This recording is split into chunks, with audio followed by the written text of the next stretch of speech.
हामीसँग संवादको लागि जोड्नु भएको छ। दाइ नमस्कार, स्वागत छ तपाईँलाई। थ्याङ्क यू सो मच, धन्यवाद। पछिल्लो समय सम संस्कृति पार्टीका हर्का साम्पाङ सुदन गुरुङसँग भेट भइसके पछाडि फेरि बालेन शाहसँग पनि भेटघाट भयो।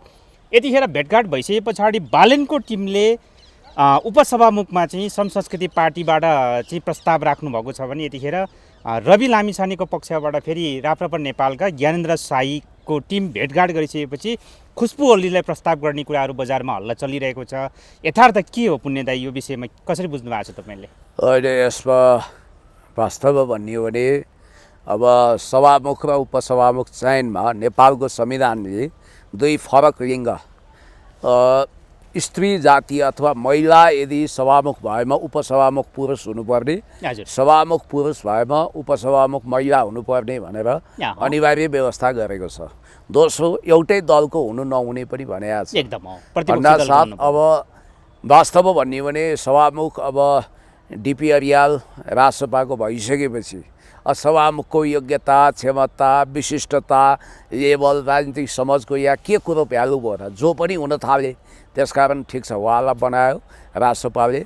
उहाँ के गृहमन्त्री बन्ने लाइनमा हुनुहुन्थ्यो कि अब रविजीको विश्वास पात्र हुनाले उहाँ सभामुख भन्नुभयो। अब यो उपसभामुख भने पद चाहिँ खासै महत्त्वको पनि होइन, मानको खातिर मान हो, सम्मानको खातिर सम्मान हो। यो कार्यकारी पनि होइन। यो एक त तपाईँको म भन्छु कि प्रतिनिधि सभा अर्थात् संसदको ज्येष्ठ सदस्यलाई नै उपसभामुख बनाइदिए हुन्छ पदेन रूपमा। जो ज्येष्ठ छ त्यसैलाई बनाइदिने होइन।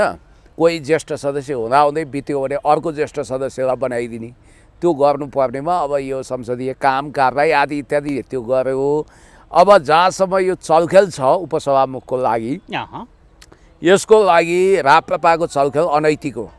म यसलाई खारेज किन गर्छु भने राप्रपाले अहिलेसम्म यो संविधान मानेको छैन। उनीहरू त यो संसदीय व्यवस्थामा प्रतिस्पर्धै गर्न आउनु नहुने।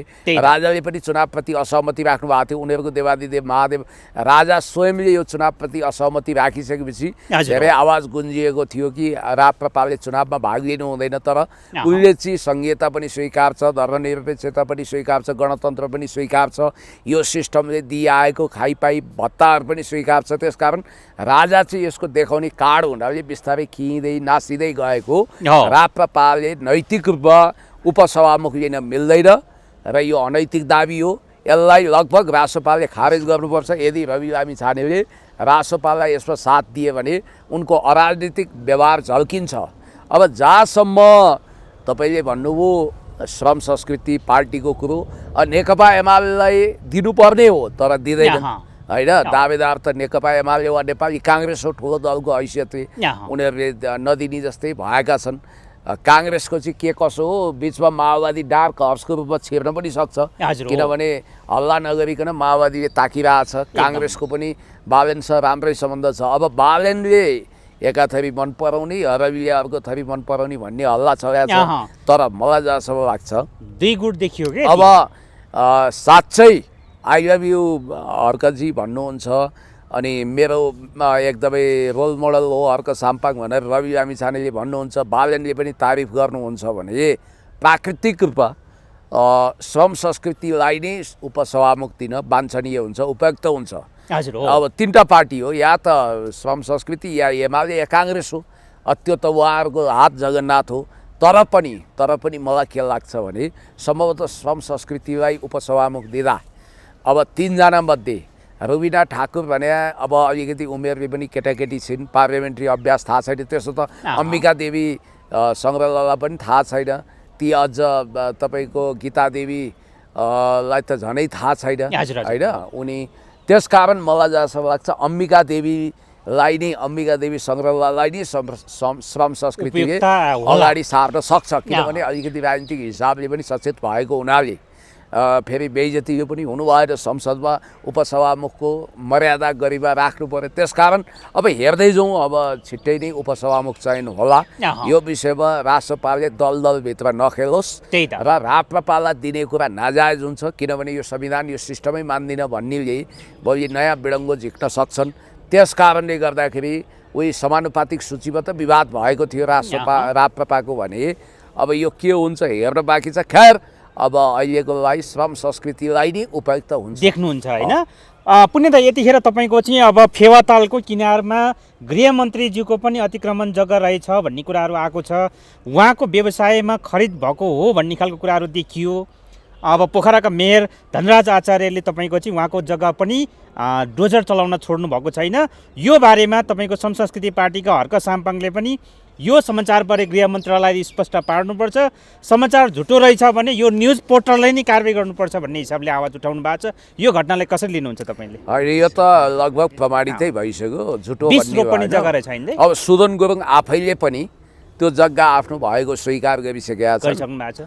अब यहाँनिर एउटा कुरा के भने अर्कालाई गुन्डा ठहर गरेर, अर्कालाई भ्रष्ट ठहर गरेर, अरूलाई गाली गर्न सजिलो छ, तर आफ्नै व्यक्तित्व के हो त? सुदन गुरुङजीको विषयमा अस्ति महेश बस्नेतजीले 28 करोड रुपियाँ उहाँको बैंक खातामा भएको कुरा गर्नुभएको छ। त्यसको कुनै पनि खण्डन आएको छैन। उहाँ 28 करोड रुपियाँ ब्याङ्क खातामा हो। हामी नेपाल नामक संस्था चलाउनुहुन्छ जसले बारबारा फाउन्डेसन लगायतका नेपालमा फितिबत मलजल गर्नको लागि डलर खेती गर्ने संस्थाहरू, आइएनजिओ बारबारा फाउन्डेसन लगायतका संस्थाहरूले फी तिब्बतको लागि लगानी गर्छ। उहाँले फी तिब्बतको लागि काम गरेको कुरो पनि स्पष्ट भइसकेको छ। त्यस कारणले गर्दाखेरि नेपालमा एक चीन नीति विरुद्ध खेलबेल गर्नको लागि सञ्चालित संस्थाहरूले उहाँलाई फन्डिङ गरेको कुरा आएको छ। र हैन भन्नेले त तपाईँको चाहिँ टिओबीको ग्याङलाई जुन हिसाबले तपाईँको कार्की आयोगले तपाईँको दोषी ठहर गरे पनि अहिलेसम्म पक्राउ गरेको छैन भन्ने पनि भनिन्छ नि त पनि। अब हेर्नुहोस्, उहाँले टिओबी भने के मलाई थाहा छैन भन्नुहुन्छ। टिओबीको विषयमा फेरि बादलजीले, नेकपा एमाले संसदीय दलको नेता बादलजीले प्रश्न उठाउँदा पनि गर्नुहुन्छ किन रियाक्सन दिनु होइन, त्यसमा किन हात दिनु। अब यहाँ हेर्नुहोस्, यो हो टिओबीको लोगो है। पहिला यो बुझ्नुहोस् तपाईँ, ड्रागनको पिक्चर छ हैन, ड्रागन लगभग ड्रागनको पिक्चर छ यो टिओबीको। अब सुदन गुरुङजीको हातको ट्याटु पनि एकचोटि हेरिदिउँ न त। हुन्छ दाइ, ओके। ल हेर्नुहोस्, यो के हो ट्याटु, के को टिओबीकै हो रहेछ। हो भनेपछि यो ट्याटु उहाँले किन खोप्नु भयो? अनि उहाँ चाहिँ वास्तवमा गोर्खातिरको गुरुङ अथवा नेपालमा हुर्किएको गुरुङहरूको लवज हामीलाई थाहा छ। नेपाली शुद्ध राम्रो सब बोल्छन्।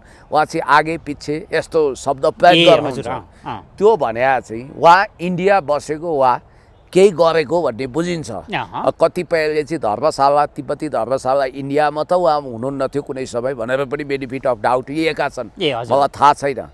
तर एउटा कुरा चाहिँ के भने, ल यही कुरामा आउँ न, 20 रोपनी जग्गा उहाँको फेवाताल मिचेर अतिक्रमण गरेर सरकारी जमिन अतिक्रमण गरेको 20 रोपनी उहाँको नाउँमा छ भनिसकेपछि दुईटा कुरो, एउटा अथाह झन्डै एक, अब यहाँ कमेन्ट पनि आएको छ पोखरावासीकै, जो चाहिँ 1 अरब भन्दा बढीको जग्गा हो अरे। 1 अर्ब भन्दा बढीको मूल्याङ्कन गर्दाखेरि हो। यो मोहन पोखरेलजीले लेख्नु भएको छ। 38 वर्षीय गृहमन्त्री सुदनजीको नाउँमा पोखराको लेक साइड जस्तो अमूल्य ठाउँमा 20 रोपनी जग्गा कसरी आर्जन भएछ? हालको अनुमानित मूल्य 1 अरब 50 करोड। जनतालाई सुसूचित गर्ने दायित्व सरकारको भनेर यहाँ कमेन्ट पनि आएको छ। भन्नाले हर्कजीले नि कुरा उठाउनु हो, 1 अरब 50 करोड हर्क साम्पाङजीले पनि भन्नुभएको छ। 1 अरब 50 करोड बराबरको हो। यो त देखिने अरू सम्पत्ति कति होला के होला होइन, कार्यमा सुतेर स्टन्ट गर्नु जति सजिलो छैन। यो प्रकरणले उहाँलाई नैतिक रूपमा राजीनामा दिन बाध्य बनाउनुपर्छ, किनभने उहाँले भ्रष्टाचार विरुद्ध सुशासनको पक्षमा आवाज बुलन्द गर्छु भन्नुभएको छ नि। अब उहाँ कसरी गृहमन्त्री हुनुभयो, उहाँलाई नैतिकताले कुर्सीमा रहन दिँदैन। बालेनजी तपाईँ के एक्सन गर्नुहुन्छ? हुन त अब बालेनजीकै अपार सम्पत्ति भन्छन्, 5 रोपनी जग्गा भन्छन्, के भन्छन् होइन, यो विषयमा मलाई थाहा भएन के कसो। यो दिनमा कुनै बेला आयो भने छलफल गरौँला त्यो विषयमा, छलफल गरौँला। तर यो त रियालिटी हो, डोजर चलाइयो होइन। यो मेयरले राम्रो कदम चाल्नुभयो, धनराज आचार्यजीले, कम्युनिस्ट मेयरले। भन्नासाथ तपाईँलाई यति कुरो भन्छु, त्यहाँ त कर्ण साक्यले मात्रै अतिक्रमण गरेर रहेछ। एक त यत्रो अपार सम्पत्ति उहाँको नाउँमा कसरी आयो? हजुर, विवादास्पद ठाउँमा नभए पनि यो प्रश्न उठ्थ्यो। अर्को, सरकारी जमिन नै अतिक्रमण गरेर 20 रोपनी आफ्नो नाउँमा रहेछ उहाँको भन्ने बित्तिकै 20 रोपनी, क्यान यु इमेजिन? र उहाँको पनि नेपालमा विदेशमा भएका सम्पूर्ण खातापाता सम्पत्तिको विवरण सङ्कलन गर्नु पर्यो। नैतिकताको हिसाबले उहाँबाट नै यो कुराहरू सुरुवात गर्नु पर्यो। सुरुवात गर्नु परेन हो। पुण्य दाइ जस्तो भनौँ न तपाईँको पछिल्लो समय अलिकति चाहिँ अब यो कुराकानी हामीले गर्दै गर्दा दण्डहीनताको कुराकानी गर्दै गर्दा यति बेला तपाईँको चाहिँ बलेलाई अमेरिकाबाट जुन किसिमको चाहिँ आरोप लगाएको छ यो आरोपको विषयमा उजुरी दिएको पनि कतै भेटिएन।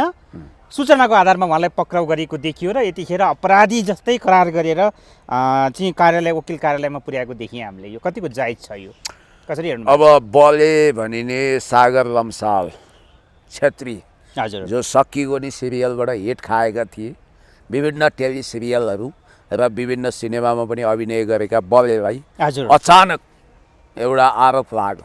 त्यो पनि एकदम खतरनाक बलात्कारको, एकदम हो बलात्कारको सङ्गीन आरोप भने चान्चुने होइन। त्यो आरोप उनले खेपे, एकदम हो। खेपिसकेपछि बले स्तब्ध भए र अब अहिले हिजो उनलाई करापजाप बनाइयो। वास्तवमा अब ती अलिकति यो हुन त अस्वाभाविक टिप्पणी होला। ती बलात्कृत भए भन्ने युवती जसले आफ्नो परिचय गोप्य राख्न चाहिनन्, सङ्गम विष्ट भनेर चिनिन चाहन्छन् उनले चाहिँ त्यो के चाहिँ ह्यान्डसम मान्छे हो र जसले नक्कली कपाल लगाएर बिग लगाएर हिँड्छ पनि भनेकी छिन्। अनि त्यसपछि हाम्रो बुवाहरूले छोडेको त्यो विभिन्न खालका टेली सिरियल र म्युजिक भिडियोमा अभिनय गर्ने त्यो सम्म लभ गर्छु भनेर पनि भनेकी छिन् होइन। अब यो बलेलाई उताबाट स्ट्याटस लेखेको आधारमा वास्तवमा प्रहरीले सूचनाको आधारमा करापजाप पार्यो। अहिलेसम्म हुन त उनको भाइले पनि हामी कानुनी कारबाहीमा जान्छौँ भनेका छन् क्यारे। अहिलेसम्म उनको विषयमा प्रामाणिक उजुरी परेको छैन। अहिले उनलाई शान्ति सुरक्षामा खलल पुर्याएको भनेर यो कपन र बुढा नीलकण्ठ बिचबाट पक्रिएपछि उनलाई त्यो अभद्र व्यवहारको केस लगाइएको छ। जबकि अभद्र व्यवहार भने सिडिओले धरौटी खोल्छ यो 28 दिनमा लगभग 28 पर्दैन, 24-25 दिनसम्म बढी थुन्न पाउँछ। त्यसमा पनि यसमा अनुसन्धान लम्ब्या अहिलेलाई तपाईँको 5 दिनको लागि हिरासतमा राखेर अनुसन्धान गर्न अनुमति दिएको छ। 5 दिनमा पनि धरौटी खोलिदिन सक्छ। यो त यस्तो न हो। यो त त्यस कारणले गर्दा बाहिरबाट चाहिँ अब विदेशबाट नेपाल आएर नै उजुरी गर्नुपर्ने पनि होला। हो अब यहाँनिर के छ भने म रणचण्डी बनेर प्रस्तुत हुन्छु, म माथि ज्यादती भयो, मलाई मेरो शरीरमा लुचा चाँडी भयो, म माथि यस्तो हिंसा भयो भन्ने यी युवतीले अब वास्तवमा नेपाल आएर अब वारिसी मार्फत उजुरी दिन्छन् कि आफै आउँछन् त्यो हेर्न बाँकी छ। अब उनले उजुरी दिएनन् भने उही कतिले भनेका छन् कि उनले सफाई पाउँछन् अनि म त बलात्कारी होइन भन्ने उनले क्लिन चिट लिएर फेरि सिनेमा लाइनमा पनि आउँछन् अनि त्यसपछि सिरियलमा पनि जम्छन्।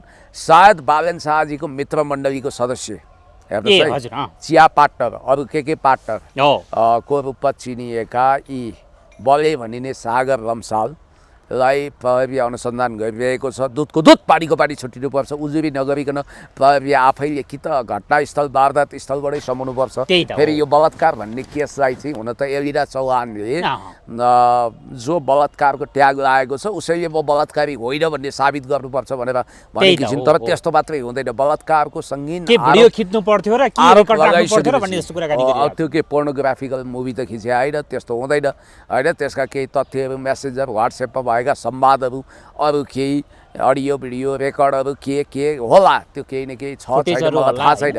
अब त्यो राम जाने उनीहरू दुईजनालाई थाहा छ। अब फेरि यो केसमा चाहिँ दुवै कुरा हुन्छ। भनाइको मतलब के हो भने यसमा बलात्कार भए भनेर बिलौना गरेकी, गुनासो दुखेसो गरेकी, न्यायको अपिल गरेकी, न्यायको याचना गरेकी युवती सङ्गमले पनि बलात्कृत भएको प्रमाण पेश गर्नु पर्ला। अनि त्यसपछि बलात्कृत के अरे बलात्कार गरेको भनिएको बलेले पनि सागर लम्साल बलेले पनि आफू बलात्कार नगरेको प्रमाण दिनु पर्ला। अब भोलि केस महिला अभियन्ताहरूले त महिला स्वयं नै तपाईँको बलात्कारको प्रमाण हो भन्छन्। फेरि त्यो त अदालतले के कसो गरेर त्यस्तो त नहोला होइन। कता कता तपाईँको सुनिँदाखेरि त बलेसँग पहिला नै प्रेमीको रूपमा नेपालमा नै अब चाहिँ उहाँहरू एक आपसमा चाहिँ अब मायाको चक्करमा थियो भन्ने खालको कुराहरू पनि सुनिन्छ। थाहा भयो यी अब बलेलाई त अलि अगाडिदेखि चिनेको यो बहिनीको बारेमा अब यो लभ यु ड्याडी के फिल्ममा खेलेको होइन, चाइल्ड आर्टिस्टको रूपमा आएको, खासै त्यति धेरै नाम सुनेको पनि होइन। अमेरिकामा रहेछन्, एन्जाइटी डिप्रेसनसँग सङ्घर्ष गरिरहेकी होइन। उनी वास्तवमै उनको बिलौन सन्द त खोकरीको चोट अचानक थाहा हुन्छ भने जस्तो छ। एकदमै दयनीय अवस्था छ। त्यस कारणले गर्दाखेरि उनले जुन दयाको भिख मागेकी छिन्, जुन याचना गरेकी छिन् त्यो साँच्चै मार्मिक छ, कठैबरा भन्न लायक छ। यदि बलले यो काण्डमा संलग्न भएको कानुनले प्रमाणित गर्छ भने म यो भनिरहेको छु, अपराधी र भ्रष्टाचारी कसैको दाइ हुँदैन, भाइ हुँदैन, दिदी हुँदैन, बहिनी हुँदैन, उनीहरूलाई कडाभन्दा कडा कारबाही गर्नुपर्छ। यदि उनी कानुनले निर्दोष प्रमाणित गर्छ भने अब प्रहरीलाई पनि अप्ठ्यारो।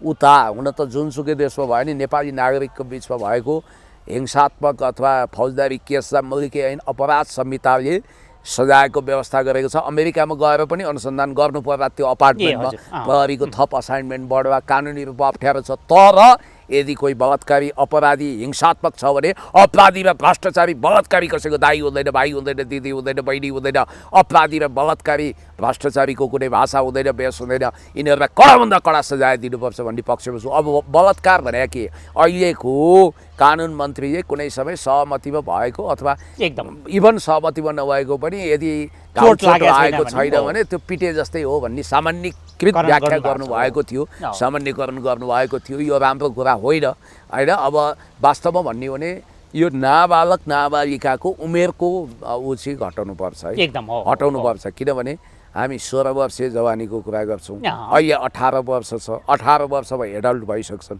त्यसकारण अब हेर्दै जाउँ यसमा के हुन्छ, कसो हुन्छ। पुण्य भाइ, जस्तो पछिल्लो समय तपाईँको चाहिँ अब जस्तो गृहमन्त्रीले गोलको स्कोर लेखे जस्तै गरी 1, 2, 3, 4, 5 भनेर माछाहरूको नाम इन्डिकेट गर्दै गर्दाखेरि यो कतिको जायज हुन्छ, यो कसरी हेर्नु भएको छ? अब एक त गृहमन्त्रीजी नैतिक कठघरामा उभिसक्नुभयो, उहाँ आफैमाथि प्रश्न आइसक्यो, कल्ला भ्रष्टाचारी भन्ने उहाँले। उहाँको चाहिँ के हो त, उहाँको आम्दानीको स्रोत के हो? सुदन गुरुङ पढे लेखेको पनि होइन त्यति उहाँ, अनि उहाँसँग कुनै त्यस्तो खालको ब्याकग्राउन्ड पनि छैन, व्यवसाय पनि छैन, फ्यामिलियर ब्याकग्राउन्ड पनि छैन। कसरी चिल्लो गाडी चढ्नुहुन्छ, कसरी यत्रो सम्पत्तिको मालिक हुनु? पहिलो कुरो त 1, 2, 3, 4 यो छोडिदेऊ के, पहिला आफूलाई नैतिक रूपमा शुद्ध राख्नु पर्यो, चारित्रिक राख्नु पर्यो।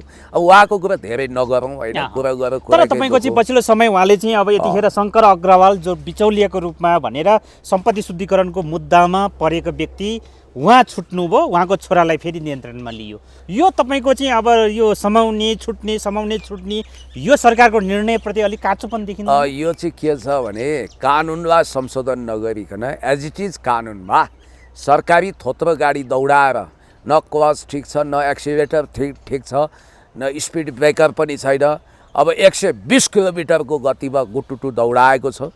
यो चाहिँ मलाई एउटा के सम्झना हुन्छ भने तपाईँको द प्राइस अफ इनइक्वालिटी र $3 ट्रिलियन वारका लेखक जोसेफ स्टिग्लिजले उहिले हमिद कारजाईको विषयमा भन्नुहुन्थ्यो कि हचुवामा बनेको राष्ट्रपति अफगानिस्तानको। अब हचुवामा बनेका ठट्टै ठट्टामा आएका शासक प्रशासकहरूको हिसाब किताब के गर्ने? केटाकेटी आयो, गोली चलायो, मट्याङ्ग्राको सत्यानाश भने जस्तो। अब हेर्नुहोस्, कानुनी गाडी तीव्र रफ्तारमा छ, तर कानुनी मार्ग राज्यको सरकारी गाडी तीव्र 120-30 को रफ्तारमा छ, तर कानुनको बाटो चाहिँ एकदमै तपाईँको जराजीर्ण छ।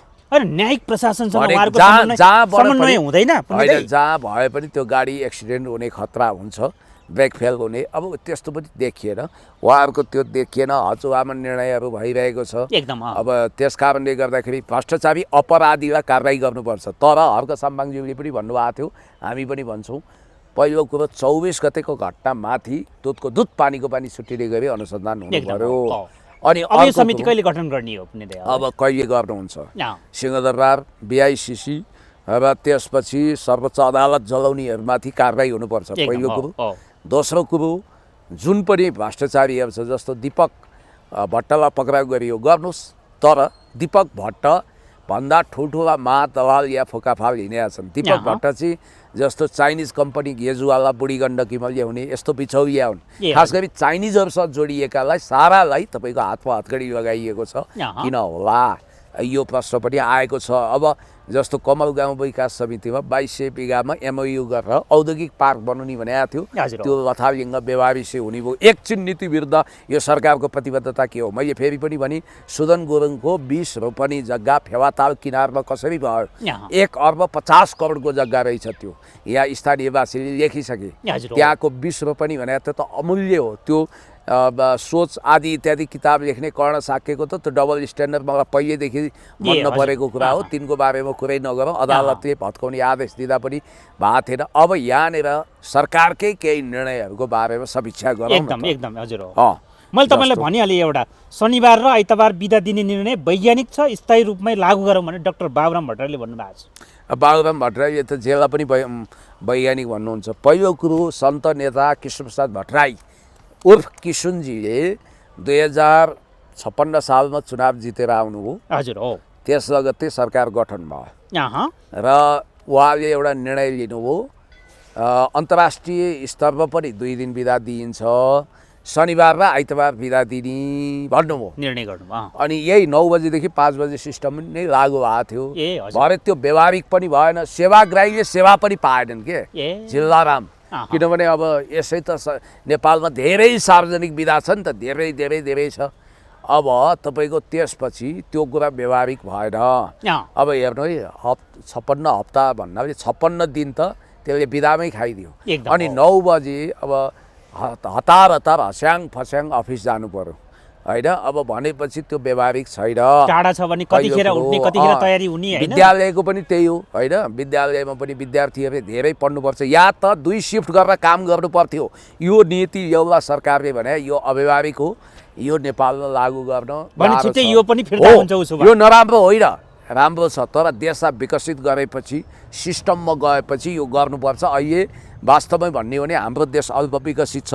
यो नीतिले सेवाग्राही हामीलाई अब जस्तो अति आवश्यकीय सेवा लिन सरकारी अफिसमा जानुपर्ने मान्छेलाई मार परेन, कहाँबाट सातो सामल बोकेर आएका हुन्छन्, सदरमुकाममा झरेका हुन्छन्। हस्पिटलतिर तपाईँको चाहिँ त्यसरी 2 दिन बिरामी भयो भने बिरामी कतिखेर जाने यो एकदम अपरिपक्व हो। अर्को यो सरकारकै निर्णय, मन्त्री परिषदको कुरा गरौँ, डिजिटल नेपाल ट्रान्सफर्मेसन प्रोजेक्टको लागि क्रमशः एसियाली विकास ब्याङ्क, जसलाई एडिबी भनिन्छ, एसियन डेभलपमेन्ट ब्याङ्क, तथा विश्व ब्याङ्कले, वर्ल्ड ब्याङ्कले प्रदान गर्ने 40 मिलियन अमेरिकी डलर र 50 मिलियन अमेरिकी डलर गरी जम्मा 90 मिलियन अमेरिकी डलर बराबरको सहुलियतपूर्ण ऋण स्वीकार गर्ने।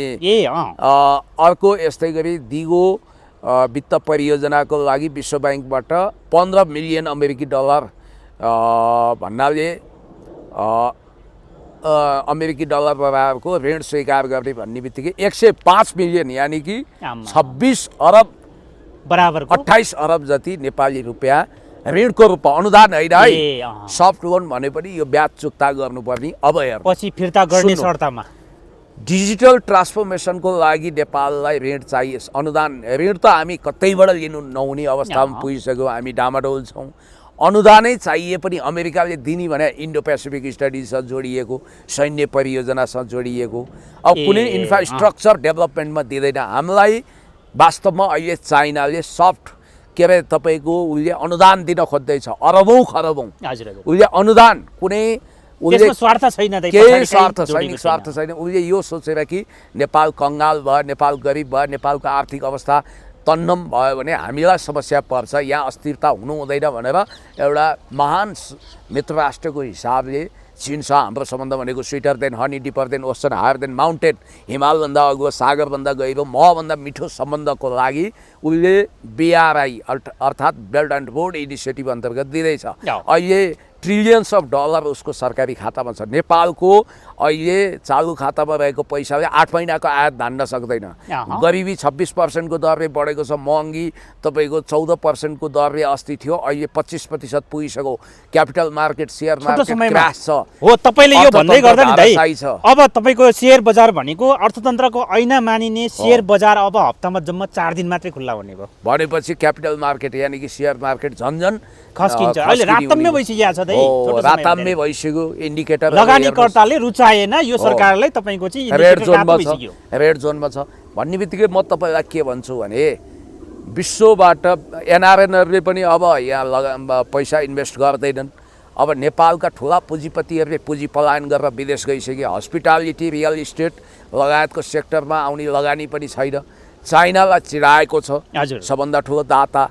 अमेरिकाले इन्फ्रास्ट्रक्चर डेभलपमेन्टमा यत्रो तपाईँको 105 मिलियन डलर भनेको चान्चुरी हो। 28 अर्ब अमेरिकी डलर चाहिँ उसले केमा भन्दा तपाईँको लगभग उसले इन्फ्रास्ट्रक्चर अर्थात् सडक बिजुली हाइड्रो अनि त्यसपछि पुलेसा अथवा नेपालको औद्योगिकरणमा होइन नेपालको शिक्षा र स्वास्थ्यमा होइन अब यो डिजिटल ट्रान्सफर्मेसन गरेर नेपाललाई के फाइदा छ त्यस्तो अनुत्पादक काममा हामीले ऋणको बोझ थोपर्दैछौँ फेरि स्ट्रक्चरल एडजस्टमेन्ट प्रोग्राम अन्तर्गत आएका ऋणहरू पनि कति शर्तसहित छन् भन्नाले हामीले इन्फ्रास्ट्रक्चर ब्याङ्कबाट लिनुपर्ने सफ्ट लोन लिए पनि त्यो हामी लिँदैनौँ भन्नासाथ अब यहाँ निकै जटिल अवस्था आएको छ र यो सरकारको अविवेकी फैसला हो यसले दीर्घकालीन रूपमा नेपाललाई ऋणको धरापमा डेप ट्र्यापमा पार्छ अब अर्को नेपाल सरकारको सबै मन्त्रालय सचिवालय आयोग अन्तर्गतका निकायहरूको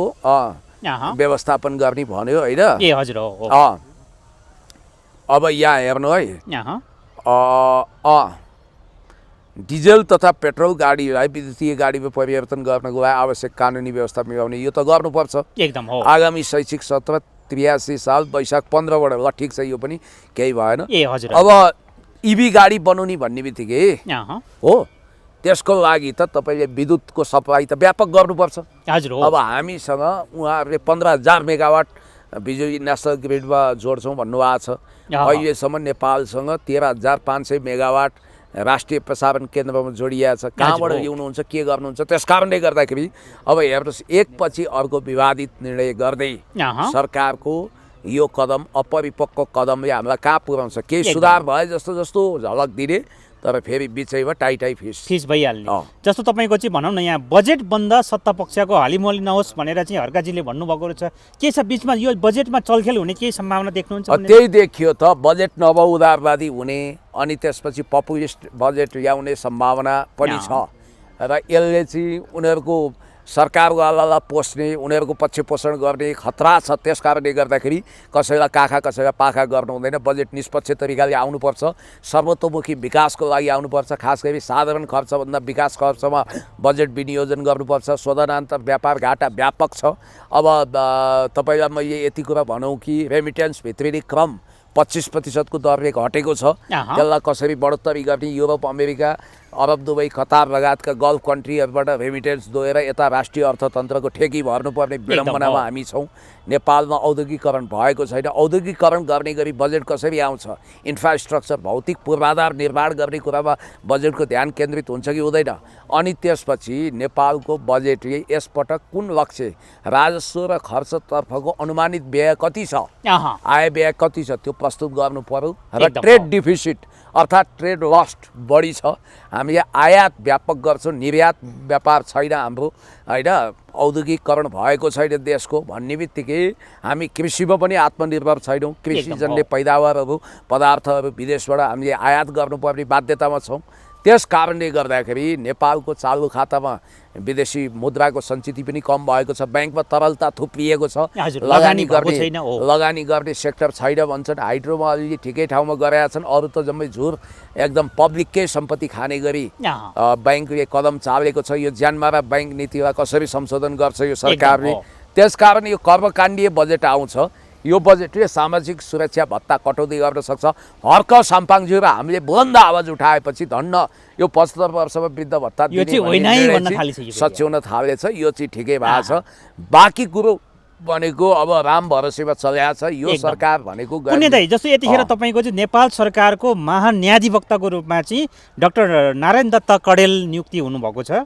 यतिखेर होइन यो सँगसँगै तपाईँको चाहिँ अब कार्यवाहक प्रधान न्यायाधीशमा त सपना प्रधान मल्ल पनि नारायण दत्त कडेलजीलाई म चिन्दछु हजुर उहाँ व्यक्तिगत रूपमा मेरो मित्र नै हुनुहुन्छ ठिक छ बधाई शुभकामना ठिकै छ होइन राम्रै भन्दा पनि ठिकै छ अब हेर्दै जाउँ न उहाँको कदम के हुन्छ अनि पूर्व प्रधानमन्त्री तपाईँको केपी शर्मा ओलीको चाहिँ बन्दै प्रत्यक्षीकरणको रिटको सुनवाई आज हुन सकेन फास्ट ट्र्याकबाट आउनु पर्दैन थियो त्यही पर्थ्यो अब यस्तै छ झोगाउने हेर्दा हेर्दैमा गएका अरे आशा गर्छु भोलि पर्सि कहिले आउँछ हेर्दा हेर्दैमा छ मुद्दा को सुनवाई भइसकेको छ अब यसको तपाईँको आदेश आउन बाँकी हो अब सरकार यसमा कहीँ न कहीँ पूर्वाग्रहको शिकार भएको छ त्यस कारणले गर्दाखेरि मैले बजेटकै कुरा अघि गरेका थिएँ सरकारको ट्रेड डिफिसिट भन्छ क्या व्यापार घाटा व्यापक छ व्यापार नाफाको त कुरै छोडिदिनुहोस्, व्यापार सन्तुलन ट्रेड ब्यालेन्स हुनु त कता हो कता। त्यस कारणले गर्दाखेरि हामी अर्थतन्त्रको हिसाबले तारे भिरमा छौँ र यो सरकारले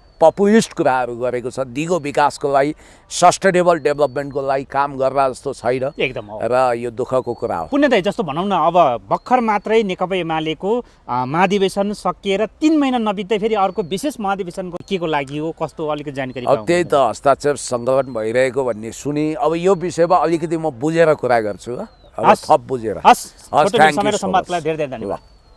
दिदी उसको बुढीको चाहिँ आमाजु बनेर अस्ति भर्खरै 2 वर्ष अगाडि एउटा म्युजिक भिडियो खेलेको छु मैले। तपाईँलाई थाहै छैन मैले के रिलिज भएको छ? बाब रे बाब, त्यो कम देखाएको सुरुमा म भाइरल भएको नचल्ने खेल्नुहुन्छ कहाँबाट थाहा? कस्तो चले अनि के कुरा गरेला बोलेले खेलेर चले हैन होला। यो पहिला लिनु त, पछि लिनु त्यो। पहिला यहाँको पहिला लिनु। चलेको भए देखिहाल्थेँ अब। ल उहाँ पनि फेरि यो यति हो नि त नि, यति कुट भनेर लाउँछन् बुहारीले, कता कुट्दु त नि बेकारा। सभा पाठक आयो भन्दै प्लिक्क गइहाल्ने रोल होइन। ल ओके।